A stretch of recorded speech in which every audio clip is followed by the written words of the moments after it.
Praise Lord. खुदावंद यीशु मसीह के मुबारक नाम में हम आपका खैर मकदम करते हैं। इस असेंबली ऑफ बिलीवर्स चर्च के प्रोग्राम ग्रेस ऑफ गॉड में आप सबका स्वागत है आज के इस दिन में, ताकि आप जुड़े और खुदावंद की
एक एक जिंदगी को खुदा के हाथों में सौंपते हैं और हम चाहते हैं खुदावन यीशु मसीह का जलाली नाम में हमारा सलाम आपको कबूल हो। आज खुदावन बहुत बरकत दे। ये मेरी खुशनसीबी है कि इत्तिफाकन में आज आपके साथ हम कलाम हो रहा हूँ और खुदावन के कलाम को लेकर आपके हजूरी में आया हूँ, ताकि आज खुदा के कलाम के ज़रिए से आपको बरकत मिले, आपकी ज़िंदगी बदली जाए। ज़्यादा वक्त न लेते हुए हम चाहते हैं जितने लोग टीवी में देख रहे हैं, जितने लोग अपने घर में बैठे हुए मोबाइल पे देख रहे हैं, लैपटॉप पे देख रहे हैं, हमारी गुजारिश रहेगी अगर आप घर पे इबादत का लुत्फ उठा रहे हैं तो अपने घर को एक खुदा का घर समझ के वहाँ पे इबादत को कबूल करें। आज आपका इबादत करना आपके ख़ानदान के लिए बरकत का वसीला बनेगा, जो खुदावन हमारा खुदा बहुत अच्छा है, जो अपने लोगों की हिमायत करता है, अपने लोगों की मदद करता है। हालेलुया। आइए आज के कलाम में चले। गौर तलब है आज एक अच्छी सी चीज आपके लिए लाया हूं और वो मिलेगी इशाया नबी की किताब 31वां बाब और उसकी 6ठी आयत। इशाया 31 वर्स 6 है, इस्राएलियों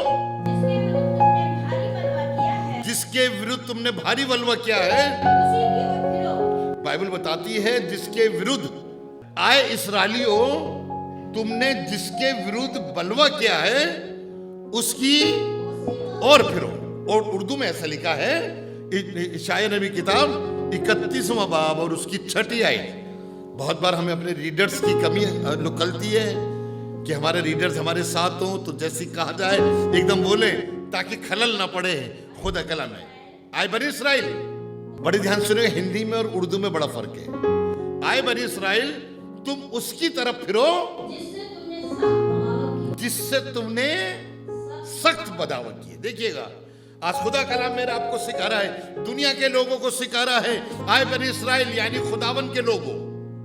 खुदावन ने बनी इसराइल को अपनी मलकियत बनाया है, खुदा ने बनी इसराइल को अपनी कौम बनाया है और वो उसके साथ साथ चला है। देखिए जब वो वहां पे मुल्क मिस्र में थे, वहां पे बड़े रंजीदा थे, दुख में थे, गम में थे, जिंदगी के अंदर कहरा रहे थे और उनकी कहराहट, उनकी मुसीबतें आसमान पे खुदा के पास पहुंची। तो खुदा ने मूसा को बुलाया और मूसा से कि मैंने उनका कहराना सुना है, मैंने उनकी तकलीफ को देखा है और मैं चाहता हूं अपनी कौम को वहां से निकाल के लाऊं। खुदा ने मूसा को तैयार करा और मूसा खुदा की कौम को निकालने के लिए अपने आप को उसने हाजिर करा और उन्हें निकाल के लाया। देखिएगा वो बहरे कुलजुम से निकाल के ले गया, जंगल के सफर में ले गया और इस सफर में उन्होंने कोई आटा नहीं गूंदा, कोई रोटी नहीं बनाई, 40 साल तक आसमान से रोटियां खाई। उनके पांव नहीं सूजे, उनके कपड़े नहीं फटे, उनकी चप्पलें नहीं टूटी, लेकिन फिर भी इन लोगों ने खुदा के खिलाफ क्या करी? बगावत करी। बहुत बार हम उस शख्सियत के खिलाफ हो जाते हैं जो हमारा ख्याल रखता है और हम उसी के खिलाफ बोलने लगते हैं।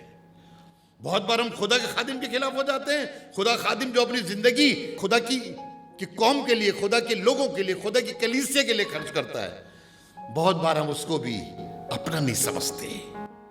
आए बनी इस्राएलियों, जो तुमने बगावत करी है, तुम खुदा की तरफ फिरो। और आगे की लाइन में जब आप पढ़ेंगे तो वहां पे ऐसा लिखा है, 31 बाब की 6 आयत की एक लाइन तो हम हाँ, तुम उसकी तरफ फिरो, हाँ, जिससे तुमने सब बगावत की है। उस वक्त हाँ, उनमें से हर एक अपने चांदी के बुत और अपने सोने की मूर्ति जिनको तुम्हारे हाथों ने खताकारी के लिए बनाया निकाल फेंके। बाइबल में लिखा है, आए खुदा के लोगों, फिरो खुदा की तरफ और उन चीजों को छोड़ दो जिनसे खुदा को करायत होती है। खुदा बाप यही तो चाहता है कि हम उसकी तरफ फिरे। इसी का 30वां बाब और उसकी 15वीं आयत को जब आप पढ़ेंगे, क्योंकि बड़े ध्यान से तुम खुदा की तरफ फिरो। आज मेरा टॉपिक रहेगा खुदा की तरफ फिरना। खुदा से सरकशी नहीं करना, खुदा से बगावत नहीं करना। शायद हमसे हुआ है, आप भी अपनी जिंदगी में झांक के देखिए, कहीं ना कहीं आपने खुदा की बगावत करी है। किसी ना किसी मरहले में आपने खुदा की बगावत करी है। झांक के देखिएगा, क्योंकि देखिए पहले हमें खुद झांकना है कि मैंने क्या बगावत करी। मैं तो जरूर हूं कि मैं निहायत निकम्मा, बदकार और सबसे बड़ा गुनहगार हूं, लेकिन खुदा ने मुझे अपनी तरफ लेकर आया। अब मेरा फर्ज बैठता कि मैं उससे बगावत ना करूं, चाहे कैसा ही दौर क्यों ना आ जाए, ऐसा हालात हो जाएं कि जहां पे हम इबादत भी ना कर पाए, तब भी हम उससे बगावत ना करें। खुदा कभी हमसे बगावत नहीं करता। खुदा हर मरहले में हमारी बात करता है। उन लोगों ने जंगल में बछड़ा बना लिया, याद आ रहा ना, जंगल में बछड़ा बना लिया। ये क्या था? बगावत करना। एक तो बछड़ा बना लिया और कहने लगा, आए बनी इस्राएल, देख तेरा खुदा ये है। इसे कहते बगावत करना। और बगावत कर लिया और वहां पे लग रहा है कि वहां पे वो झूम रहे थे, नाच रहे थे, डांस कर रहे थे। आसमान के खुदा ने सुना और मूसा से कहा, मूसा को पता ही नहीं क्या हो रहा नीचे। आसमान के खुदा ने मूसा से कहा, मूसा जाके नीचे देख, ये तेरे लोग। यूं बोला, देख तेरे लोग। बड़ी अजीब और गरीब बात लग रही है। वो खुदा की कौम थी, लेकिन यूं करा, मूसा देख तेरे लोग क्या कर रहे हैं। मूसा नीचे गए तो उसे बड़ा गुस्सा आया। वो तख्तियां लेके आ रहा था, गुस्से में तख्तियां भी तोड़ डाली दोनों, क्योंकि उन्होंने खुदा के खिलाफ बगावत करी। और जब उन्होंने खुदा के खिलाफ बगावत करी, जितनों ने बगावत करी सब मर गए, सब मर गए। ये खुदा का गुस्सा था, खुदा का गजब था कि जो खुदा की बगावत करते। और आप देखिए, जिस राज्य में बगावत होती है और वो लोग काबू में आ जाए तो वो मार डाले जाते हैं। लेकिन खुदा कलाम तो कह रहा है, तुमने बगावत करी कोई बात नहीं, लेकिन फिर के तो आ जाओ। क्योंकि देखिए 30 बाब की 15वीं आयत में उर्दू में ऐसा लिखा, सुनिएगा। हाँ, क्योंकि खुदावन खुदा कुद्दूस यूं फरमाता है, हाँ, हमारा खुदावन जो कुद्दूस है वो यूं फरमाता है, वापस आने। बड़े ध्यान सुनिएगा। बहुत बार हम वापस तो आ जाते हैं, लेकिन खामोश नहीं रहते। वो ही पुरानी बातें याद आने लगती हैं। फिर के तो आओ। बछड़ा बनाने के बाद बहुत से लोग फिर के तो आए, लेकिन फिर भी कह रहे थे, हम तो मिस्र में अच्छे थे, हम तो मिस्र में अच्छे थे। वापिस आने और खामोश बैठने में तुम्हारी सलामती है। हमने खुदा से बगावत करी, हमने खुदा से माफी मांगी, खुदा ने हमको माफ कर दिया। आज खुदावन चाहता है हम उसके खिलाफ कोई बोली ना बोले, क्योंकि वापिस आने में और खामोश बैठने में तुम्हारी सलामती है। एक लड़के ने अपने बाप से बगावत करी, इसे मैं बगावत ही तो कहूंगा। जब वो अपने पापा से कहने लगा, पापा मेरा जो हिस्सा आता मेरे को दे दो। अरे बाप जिंदा है और तू अभी से हिस्सा मांग रहा है। बाप ने कहा होगा, बेटा ये सब कुछ तो तेरा ही है, तू और तेरा भाई, दो ही तो बेटे हो तुम मेरे, कैसी बात कर रहे हो बेटा। नहीं नहीं पापा। और मैंने अपनी जाती जिंदगी में भी देखा है, एक लड़का अपने माँ बाप से कह रहा था, मुझे अपना हिस्सा चाहिए। हमने समझाया, बेटा ये सब तुम्हारा ही तो है, मिल जाएगा। क्या जरूरत तो आज है और ये पता नहीं ये तो लोग कब मरेंगे और कब हमें मिलेगा। ये बगावत है। वो लड़का बगावत करके चला गया। पता नहीं ये खुदा कलाम शायद उसके पास पहुंचा, ये बात उसके जहन में कैसे आई। एक दिन जब वो होश में आया बगावत करने के बाद, उसे क्या सिला मिला। उसने सोचा मैं बड़े ऐसे रहूंगा, पापा के यहां तो पापा बहुत डांटते हैं, पापा बहुत काम करवाते हैं, अरे मैं अकेले रहूंगा, खुश रहूंगा। बेटा बगावत करी तो जो फली सुअर खाते थे वो भी खाने को नहीं मिली। फटे हाल हो गया। कोई नया कपड़ा पहनाने वाला नहीं था, कोई उसकी दाढ़ी बनाने वाला नहीं था, कोई उसके बाल बनाने वाला नहीं था, मुंह से राल टपकती थी। ऐसे में उसने वापिस आने का इरादा करा। देखिए, क्योंकि लिखा है वापिस आने में ही तुम्हारी भलाई है और खामोश रहने में तुम्हारी भलाई है। अब देखिए कैसे जा रहा है। वहां पे उसने अपने बैठे बैठे कहा, अब मैं उठकर अपने बाप के पास जाऊंगा और अपने बाप से कहूंगा, आए मेरे बाप, मैं तेरी निगाह में और आसमान के खुदा की निगाह में गुनहगार ठहरा हूं, तू मुझे अपने नौकर की तरह रख ले। ये तो खामोशी है। अब नहीं कह रही कि मैं तेरा बेटा हूं, ठीक है मुझसे गलती हो गई, आ तो गया मैं तुम्हारे पास, कुछ नहीं। और आज खुदावन यही चाहता है, वापिस आने और खामोश बैठने में तुम्हारी भलाई है। और जब उसने ये इरादा करा तो आप बाखूबी जानते हैं, उसके बाप ने अपने नौकरों से कहा, इसे उम्दा से उम्दा कपड़ा पहनाओ, इसके लिए एक नया बछड़ा जबा करो, लोगों से कहो मेरा बेटा खो गया था मुझे मिल गया, मेरा बेटा मर गया था फिर से जिंदा हो गया, आओ उसके लिए जश्न मनाएं। यही आसमानी बाप करता है।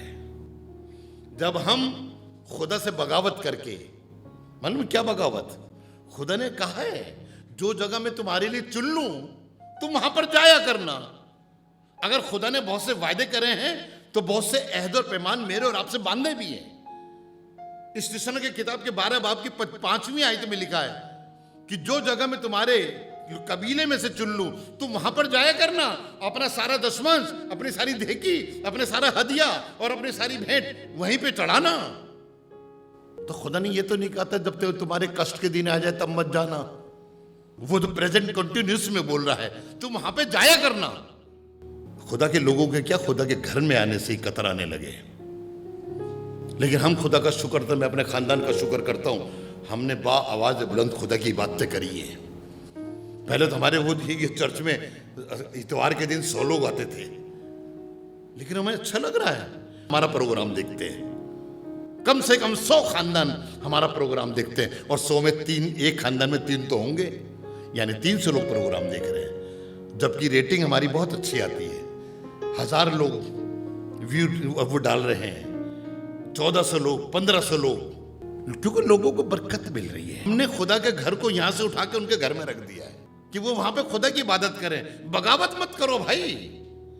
अगर मैं किसी को कुछ कह रहा हूं तो पहले मैंने अपने को देखा है, क्योंकि बाइबल में लिखा है तेरी आंख में लट्ठा है, तू दूसरे का तिनका देख रहा है।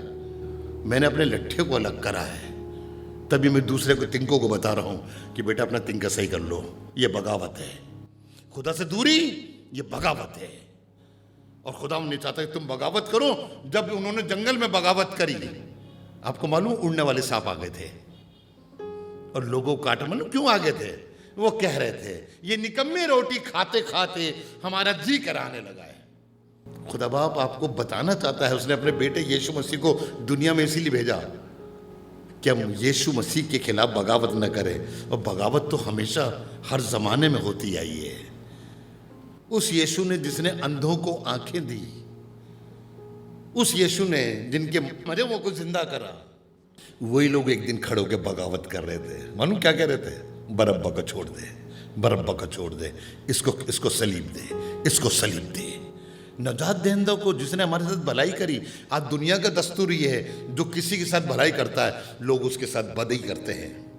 और बाइबल बताती है तुम कृपा करने में मेहरबान रहो, भलाई करो। लेकिन हम भलाई नहीं करते, हम खुदा के खिलाफ बोलने लगते हैं। बहुत बार खुदा के खिलाफ बोलते हैं, हम बगावत करते हैं खुदा की। वो औरत भूल गई थी कि मुझे खुदा ने 7 अच्छे बेटे दिए। वो औरत भूल गई थी मेरे पास 7 बहुएं भी हैं, वो औरत भूल गई थी मेरी 3 खूबसूरत बेटियां हैं, उनके आदमी और उनके बच्चे हैं, और कहने लगी अब भी खुदा का नाम लेगा।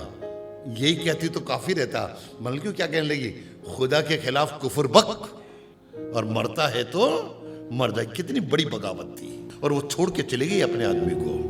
आज बहुत से लोग यही बगावत कर रहे हैं, खुदा के अपने लोग बगावत कर रहे हैं। वो 12 शागिर्द, क्या 12 शागिर्द में कोई भी नहीं था कि जो यीशु मसीह जा रहा है तो उसके साथ साथ जाता, उसका ख्याल रखता? जब हमारा कोई अजीज, जब हमारा कोई रिश्तेदार किसी में जो के पकड़ा जाता है तो हम उसके साथ साथ चलते हैं, चाहे वो कितना ही खराब क्यों ना हो, हम उसके साथ खड़े रहते हैं। लेकिन यीशु मसीह तो खराब था ही नहीं, लेकिन उन्होंने यीशु मसीह के साथ बगावत करी।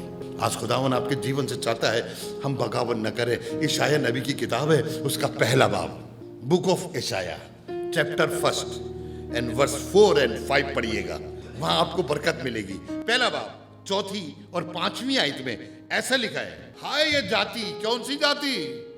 अपनी कौम को कह रहा है, हाय ये जाति कितनी पाप से भरी है, ये समाज अधर्म से कैसे।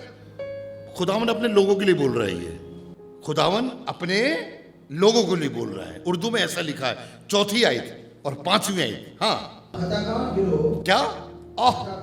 खताकार कहते हैं ना, वो गिरोह, डाकुओं का गिरोह, चोरों का गिरोह, लुच्चों का गिरोह लिखा खताकार गिरोह। हाँ, बदकिरदारी से कैसा है, जबकि बाइबल तो कहती है तुम रूहानी फलों से भरे रहो, रूहानी फलों से लदे रहो। लेकिन यहां कह रहे हैं ये बदकारी से लदे हुए हैं। हाँ, बदकिरदारों की नस्ल है। क्या अपने लोग अपनी कौम को बोल रहा है?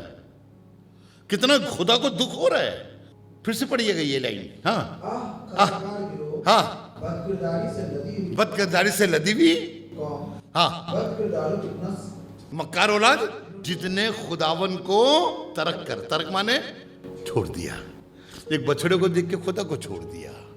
लिखा है होशे नबी की किताब में, तूने जहां पे भी हरियाली देखी तूने चादर डाली और वहीं पे अपना ठिकाना बना लिया। इन्होंने खुदावन को छोड़ दिया। अब कहनी हम तो घर पे दुआ कर लेते हैं, तो खुदा के घर में क्यों आए थे? स्टार्टिंग में अपने घर पे ही दुआ कर लेते ना। खुदा के घर में आए, खुदा ने आपको यहां से उठा के यहां पे बिठा दिया। आज सारी दुनिया खुदा के खिलाफ बगावत कर रही है, बदकिरदारी से लदी हुई कौम हो गई है। जिसको खुदा ने नजात के लिए कौम बनाया, जिसके लिए खुदा ने अपने बेटे यीशु मसीह के लिए खून बहाया, इसको खत्म कर दीजिए। 5वीं आयत को, खुदा इस्राएल के कुद्दूस को क्या जाना? अब बहुत बार हम हकीर जानते हैं ना, कोई फटे हुए कपड़े वाला आ जाए, तो अगर कोई कोड़ी आ जाए, जब मेरी जो कार में चलाता हूं तो कार में लाल बत्ती पे बहुत बार कोड़ी आता है, तो मैंने बहुत से लोगों को देखा, वो यूं करके पैसा देते हैं, यूं छोड़ देते हैं वो अपने डिब्बे में। लेकिन मेरी आदत नहीं, मैं उसको पैसे लेके आता उसके हाथ पे रखता हूँ या उसके डिब्बे में डालता हूँ। इसे मतलब क्या कहते हैं, हकीर समझना। हम जैसे भिखारी को हकीर समझते हैं, हम कोड़ी को हकीर समझते हैं, हम वैश्या को हकीर समझते हैं, वैसी बाइबल बता रही है तुमने खुदा को हकीर समझा। हम खुदा को हकीर समझ रहे हैं। आगे पढ़िएगा। हाँ, और गुमराह और बरगश्ता हो गए। और क्या हो गए? गुमराह हो गए। कैसे? हव्वा गुमराह हो गई। किसी ने आके कहा अरे नहीं नहीं तुम मरोगी नहीं, तुम्हारी आंखें खुल जाएंगी। उसने गुमराह कर दिया, और जब गुमराह कर दिया तो वो बरगश्ता हो गए। बरगश्ता माने भटक गए। तुम गुमराह हुए और बरगश्ता हुए जी। क्यों ज्यादा बगावत करके, तुम क्यों ज्यादा बगावत करके और मार खाओगे। यानी खुदा कह रहा बेटा बगावत मत करो, बगावत करोगे तो मैं तुम्हें और मारूंगा। लेकिन खुदावन की कौम ने बगावत करना तब भी नहीं छोड़ा। खुदावन की कौम ने बगावत करना हकीर ने नहीं छोड़ा, बल्कि खुदा को हकीर समझा। आपको याद आ रहा होगा, जबूर की किताब है, दाऊद ने एक अध्याय लिखा 22वां, बुक ऑफ साम चैप्टर 22 एंड वर्स 24। वहां पर ऐसा लिखा, ना तो उसने मुसीबत ज़दा की, मुसीबत को हकीर जाना, ना उससे नफरत करी, ना उससे उसने अपना मुंह छिपाया, बल्कि उसने खुदा से फरियाद की हाँ, तो उसने सुन खुदावन हाथ फैलाए खड़ा था, आ जाओ।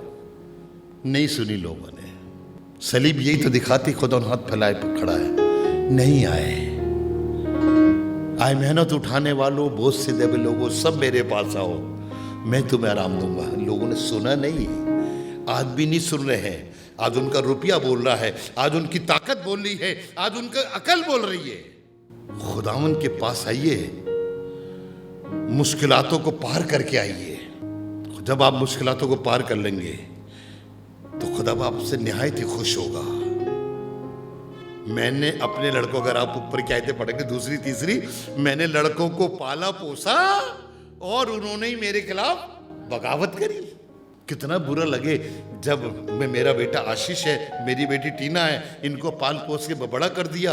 आज ये इस लायक हैं कि ये अपने खुद कमा सकते हैं, खुद खा सकते हैं, लेकिन बड़े होकर मेरे साथ बगावत करें तो इस दिल पे चोट लगेगी।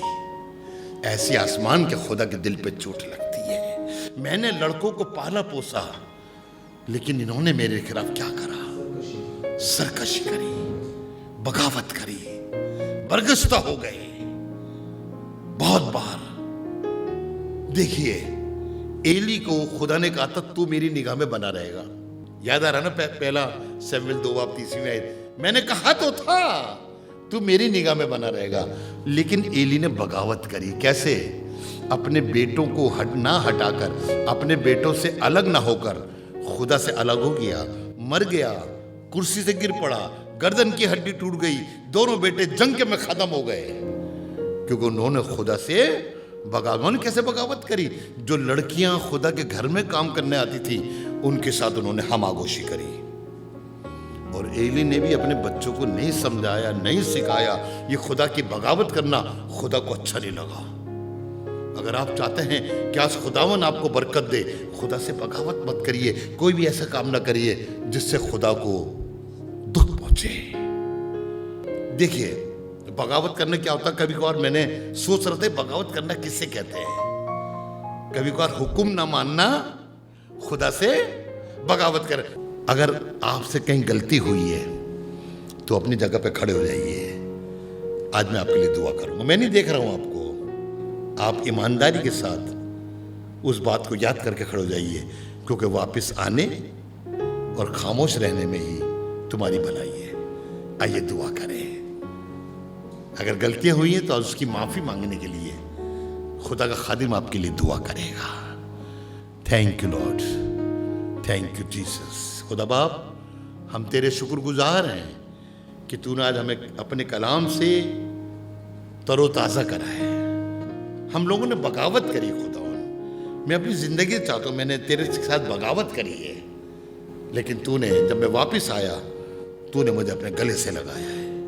मैं यही चाहता हूँ खुदावन कि जितने लोग आज तेरे कलाम को सुनकर ये तैयार कर रहे हैं कि हाँ हमसे बगावत हुई, खुदा बाप अब ऐसी गलती कभी नहीं करेंगे। तू माफ कर दे खुदा ने लोगों को और अपने जलाल का वसीला बना। तेरे हाथों में सौंपता हूं, इनकी मदद कर, मदद कर। जैसे मुर्गी पंखों में छुपाती है बच्चों को, वैसे तू भी हमें छुपा ले, ताकि शैतान का जोर हम पे न चले। हम सबको अपनी महिमा के लिए इस्तेमाल कर, यीशु के नाम से मांगते हैं, आमीन। उम्मीद है कि आज आपने जरूर बरकत को हासिल किया होगा और खुदावंद ने आपको आशीष दी होगी। हम चाहेंगे कि आप हमसे संपर्क करें। अगर आप किसी भी तरीके की सहायता करना चाहते हैं, दुआएं हैं आपके पास, प्रार्थनाएं हैं, तो ज़रूर आप हमसे संपर्क करें। हमारा पता और हमारे नंबर्स आपके पास पहुंच चुके हैं। आप इनके द्वारा हमसे कांटेक्ट कर सकते हैं ताकि हम दुआओं में और आपके साथ मिलकर खुदावंद की महिमा में आगे बढ़ सके। Praise the Lord. खुदा आप सबको बहुत आशीष दे। हमारा एड्रेस है assembly of believers church, S410 street number 11, school block, Shakarpur, Delhi 110092। और अगर आप हमसे फ़ोन पे कांटेक्ट करना चाहते हैं तो हमारे नंबर हैं 8527158740 और दूसरा नंबर है 9891358387। इसके अलावा 9891152423